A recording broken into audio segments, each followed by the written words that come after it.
अस्सलाम वालेकुम students, welcome to my channel simple biology. Students, आज की इस वीडियो के अंदर हम एंजाइम्स के फैक्टर्स पे डिस्कशन करेंगे कि कौन से फैक्टर्स हैं जो एंजाइम एक्टिविटी को, एंजाइम एक्शन को अफेक्ट करते हैं। तो सबसे पहले देखें, टेम्परेचर है।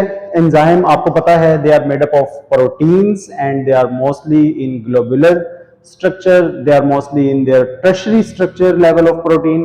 तो टर्शरी स्ट्रक्चर जो है वो स्टूडेंट्स टेम्परेचर से बहुत ज्यादा सेंसिटिव होता है टेम्परेचर के लिए। लेकिन जो एंजाइम एक्टिविटी है, टेम्परेचर अगर आप इनिशियली देखें तो एंजाइम एक्टिविटी जो है, सिर्फ अभी हम टेम्परेचर को देखते हैं, बाकी फैक्टर्स को बाद में डिस्कस करेंगे।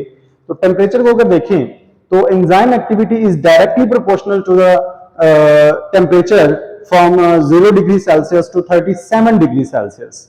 यानी कि आप जैसे जैसे कोल्ड टेम्परेचर को इंक्रीज करना शुरू करेंगे 37 डिग्री सी तक, तो एंजाइम एक्शन जो है वो बढ़ेगा। लेकिन आफ्टर 37 डिग्री सेल्सियस एंजाइम जो है वो डीनेचर होना शुरू हो जाएंगे और एंजाइम एक्टिविटी जो है वो डिक्लाइन की तरफ जाएगी। इसी चीज को अगर हम एक ग्राफ की मदद से रिप्रेजेंट करें तो आपके पास अगर यहां पर टेम्परेचर है 10, 20, 30, 40 एंड 50 और इस साइड पे आपके पास वाई एक्सिस के अलोंग एंजाइम एक्टिविटी है, एंजाइम एक्टिविटी।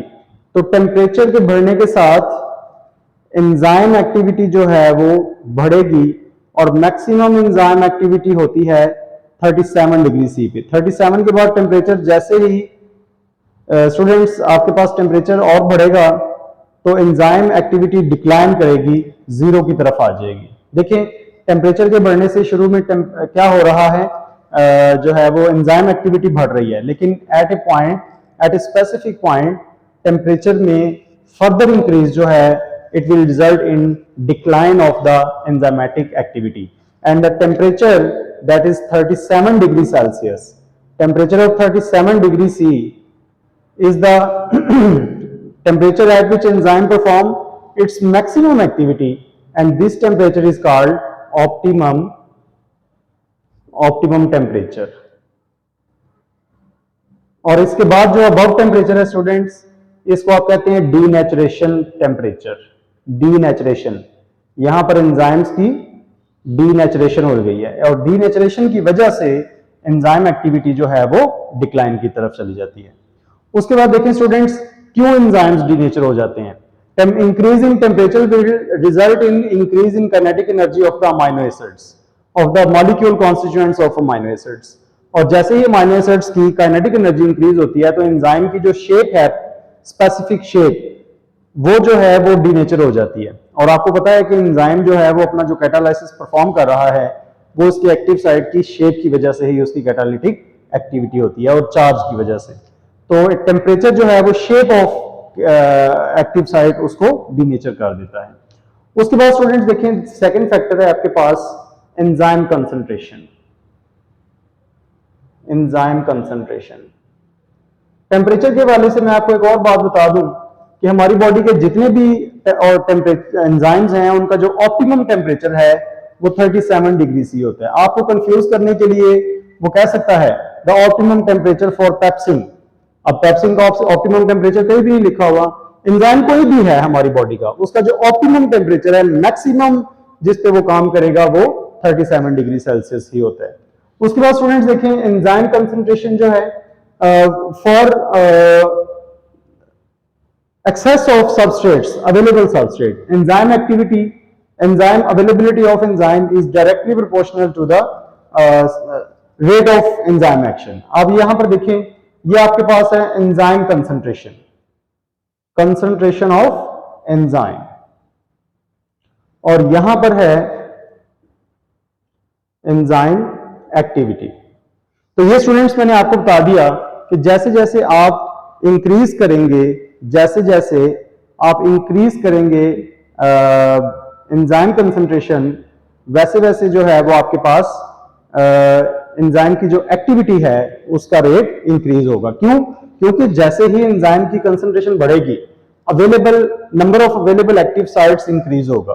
तो जैसे जैसे देखें बढ़ रहा है एंजाइम कंसंट्रेशन, साथ साथ एंजाइम एक्टिविटी भी बढ़ रही है, लेकिन ये तब तक बढ़ेगी जब तक सबस्ट्रेट अवेलेबल है। जब सबस्ट्रेट, तमाम सबस्ट्रेट जो है वो बिजी हो जाएंगे विद एक्टिव साइट्स, तो फर्दर जो है वो एंजाइम एक्टिविटी में इंक्रीज नहीं होगा।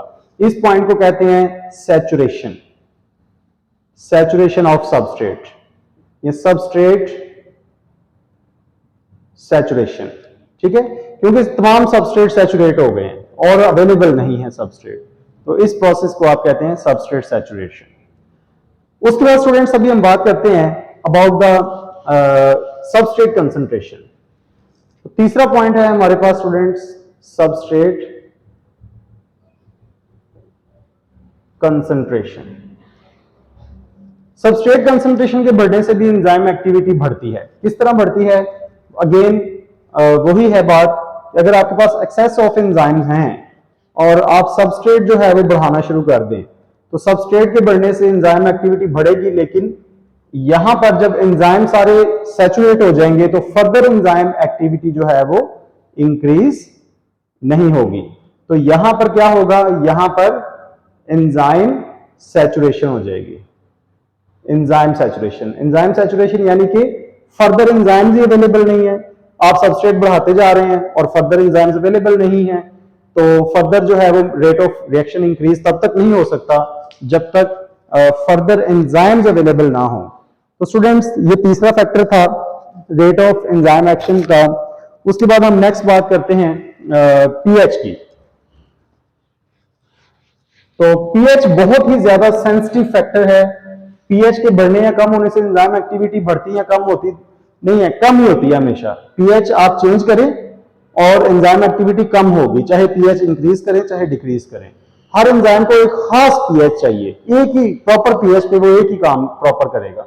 उसके अलावा उसके लिए इंक्रीज पीएच भी जो है वो इफेक्टिव नहीं है और डिक्रीज कम पीएच भी इफेक्टिव नहीं है। तो नंबर 4 पे है पीएच। अब पीएच आपको पता है it is the negative log of hydrogen ion concentration and it represents the acidity और basicity of the medium. Normal जो रेंज है हमारी बॉडी के अंदर 6 से 8 नॉर्मल रेंज है एंजाइम्स की, इस रेंज में वो पीएच पे काम करते हैं, ठीक है। And what is the optimum pH? Optimum pH उसे कहते हैं ऐसी पीएच का पॉइंट जहां पर एंजाइम जो है, एंजाइम परफॉर्म करता है maximum work, maximum work perform करता है। उस पीएच को आप क्या कह देते हैं? उस पीएच को स्टूडेंट्स आप कहते हैं ऑप्टिमम पीएच। अब देखें जैसे पेप्सिन है, पेप्सिन या रेनिन या ट्रिप्सिन, ये प्रोटीन को डाइजेस्ट करने वाले एंजाइम है। अब पेप्सिन और रेनिन की जो पीएच है, पेप्सिन जो है, पेप्सिन की जो पीएच है ये 2 पीएच पे काम करता है ऑप्टिमम पे। अगर आप 2 से ज्यादा करेंगे तो भी इसका प्रॉपर फंक्शनिंग नहीं होगी और 2 से कम करेंगे तो भी ये प्रॉपरली वर्क नहीं करेगा। ओके, तो ये स्टूडेंट्स यानी कि 4 फैक्टर्स थे आपके पास। अभी हम नेक्स्ट देखते हैं टाइप्स ऑफ एंजाइम्स।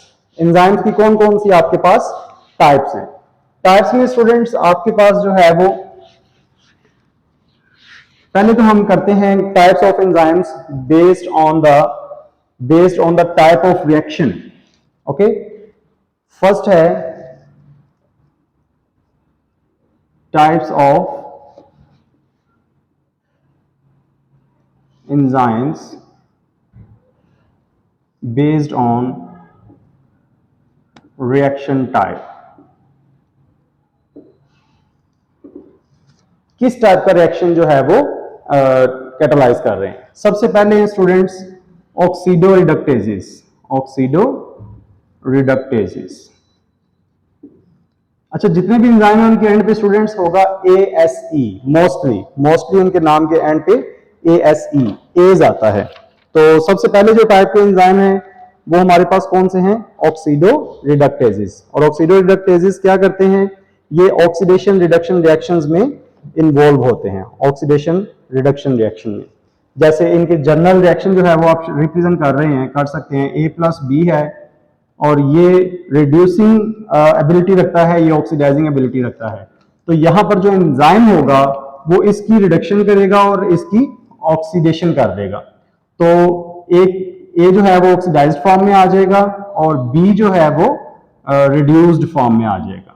ओके, तो देखिए इसने ऑक्सीडेशन रिडक्शन रिएक्शन करवाए हैं इस एंजाइम ने, तो इस एंजाइम को आप क्या देते हैं, ऑक्सीडो रिडक्टेजेस। उसके बाद है स्टूडेंट्स ट्रांसफ्रेजेस। ट्रांसफ्रेजेस एंजाइम्स ऐसे एंजाइम है जो ट्रांसफर करते हैं, ठीक है, ट्रांसफर करते हैं किस चीज का, ट्रांसफर करते हैं एक फंक्शनल ग्रुप का दूसरे फंक्शनल ग्रुप में, ठीक है।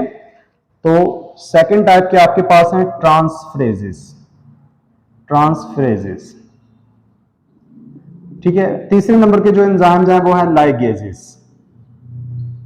ट्रांसफ्रेजेस क्या करते हैं, ये ट्रांसफर करते हैं, ठीक है, फंक्शनल ग्रुप को या ग्रुप ऑफ एटम्स को। लाइगेजेस क्या करते हैं, जोड़ते हैं, ठीक है। फिर हाइड्रोलाइसिस हैं। हाइड्रोलाइसिस क्या करते हैं, ये ब्रेक डाउन करते हैं by addition of water molecules, ठीक है, जैसे पेप्सिन है, रेनिन है, ये हाइड्रोलिटिक एंजाइम्स हैं। उसके बाद स्टूडेंट्स देखें आपके पास जो है वो फर्दर है आइसोमेरेसिस। आइसोमेरेसिस क्या करते हैं, आइसोमेरिज्म करते हैं, आइसोमर्स में चेंज करते हैं, एक सबस्ट्रेट को एक टाइप के मॉलिक्यूल को उसके आइसोमर में चेंज कर देते हैं। जैसे ग्लाइकोलिसिस में एक जो है वो आपके पास ग्लूकोज 6 फॉस्फेट होता है तो उसको फ्रुक्टोज 6 फॉस्फेट में कन्वर्ट कर देते हैं।